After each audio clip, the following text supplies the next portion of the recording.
ये हमारे सावन की शुरू की पंचमी को नाग पंचमी भैया पाचे मनाई जाती है। इसमें चने और मूठ रात को भिगोए जाते हैं और ये बेरी के पेड़ में पिरोए जाते हैं। और ये कहते हैं, इसकी ये है कि जितने भी आप पिरोगे उतने ही आपको गहने चलेंगे। और इस पर झूला भी बना के चढ़ाया जाता है भाई।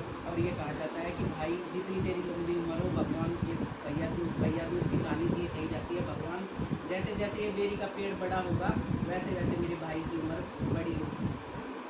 और इस पर बायना भी निकाला जाता है और अपनी नंदो या छोटी बहन को दिया जाता है। इस पर झूला भी डाला जाता है। भाई झूला और पटरी लाता है बहन के लिए और कहता है कि बहन का सुहाग हमेशा बना रहे। और बहन दुआ करती है कि मेरा भाई हमेशा सदा सुखी रहे और उसकी लंबी उम्र हो। यह इस उसमें मनाया जाता है। भैया पाचे की कहानी है। एक राजा था, उसके साथ बुए बेटे थे।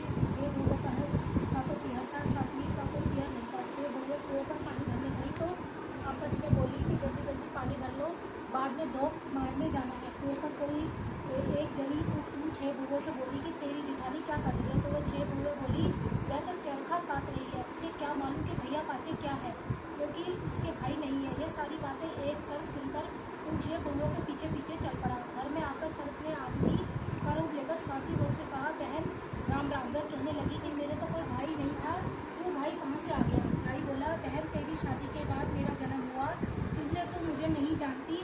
फिर वह अपनी सास से पूछने गई कि मेरा भाई आया है, क्या करूं। तब सास कहने लगी, तेरे तेल से चूल्हा लीप ले और तेल से ही चावल चढ़ा ले।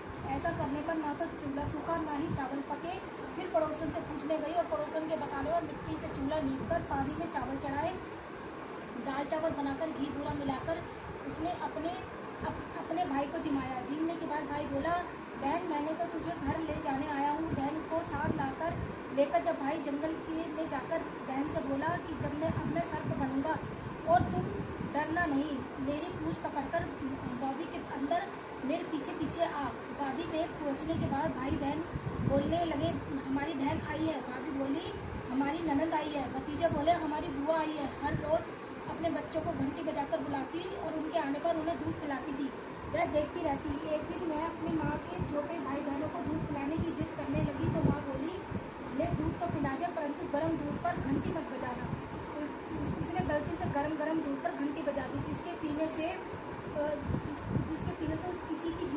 किसी की पूंछ और किसी का फट जल गया। तब सब गुस्से में बोले, इसने हमें जलाया है, अब हम इसे खाएंगे। सुनकर माँ बोली, इससे गलती हो गई, मैं इसकी तरफ से माफ़ी मांगती हूँ और उसको छोड़ दो।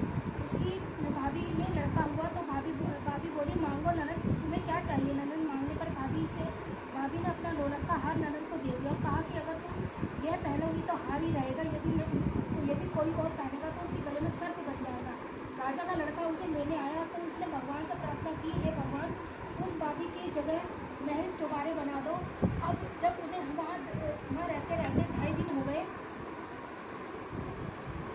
हो गए तो राजा का लड़का पत्नी को लेकर जाने के लिए बोला। विदा करते समय उन्होंने उसे बहुत सा दास दासी हाथी घोड़े धन दौलत देकर विदा किया, परंतु जाते समय राजा का लड़का अपनी धोती भूल गया। रास्ते में याद आने पर लड़का पत्नी से बोला कि मैं अपनी धोती वापस लेकर आता हूँ। तब पत्नी बोली, उन्होंने तो हमें इतना सब कुछ दिया है, फिर भी अपनी पुरानी धोती लेने जाओगे तो मेरी भाभियाँ क्या कहेंगी। उसने कहा कि ऐसा नहीं होता है, नहीं मिल जाने पर पुरानी छोड़ नहीं लेनी चाहिए और मैं तो अपनी पुरानी धोती जरूर लेकर आऊँगा।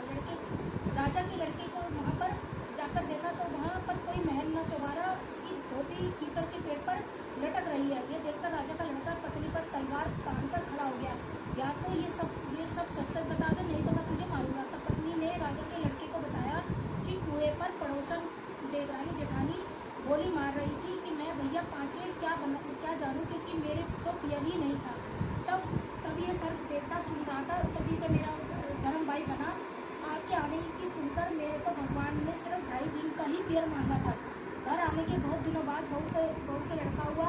उसकी ननंदी बहू के पूछने पर बोली कि मैं तो वही लोलक का हार लूँगी जो तुमने अपने पियर से लाई हो। तब बहू बोली, तुम और कुछ भी मांग लो, मैं सब दे दूँगी। यह मेरे 2.5 दिन के मांगे पियर का हार है, अगर मैं ये पहनूंगी तो सोने का रहेगा, क्योंकि और कोई पहनेगा सर्प बन जाएगा। तब ननद बोली, मैं लूँगी यही हार, नहीं तो कुछ नहीं लूँगी। तब बहू ने हार ननद को दे दिया। जब ननद हार पहनने लगी तो वह सर्प बन गया।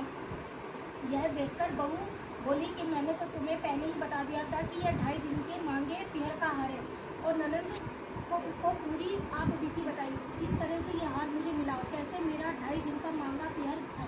यह सब सुनकर तब ननद बोली कि भाभी क्या सच में भैया 5वें दिन में ऐसा हो, इतना सच है, विश्वास नहीं होता। तब बहू के ससुर ने नगर में ढिंडोरा पिटवा दिया कि लगते श्रावण की पंचमी को सब भैया पाँचे मनाए, चने मोड़ का भिगोए, पीकर के झाड़ में पिरोए और चने मोड़ से धोख मांगकर पीने का बायना मन से।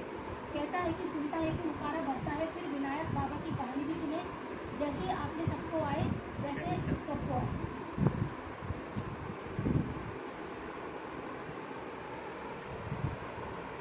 एक छोटा सा लड़का था, वो अपने घर से लड़का निकल आया और बोला कि आज तो मैं विनायक जी से मिलकर घर जाऊंगा। तब लड़का चलते चलते उजाड़ में चला गया। विनायक जी आए और सोचा कि मेरे नाम से ही घर छोड़ा है, इसलिए इसे घर भेजा, नहीं तो जंगल में शेर वगैरह खा जाएंगे। फिर विधायक ने बड़े बूढ़े ब्राह्मण को भेष धारण कर आए और बोले कि तू कहाँ जा रहा है ये सब।